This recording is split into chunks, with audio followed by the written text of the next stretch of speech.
You ask Tiger to solve. This deals with linear equations with one unknown. The final result is x equals -7. Let's solve it step by step. Group all x terms on the left side of the equation. Subtract 4x from both sides. Group like terms. Simplify the arithmetic. Group like terms. Simplify the arithmetic.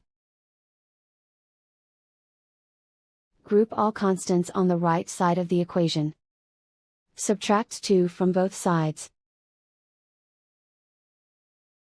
Simplify the arithmetic.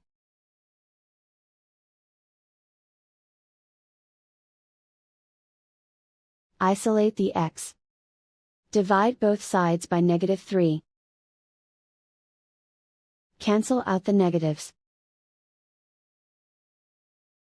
Simplify the fraction.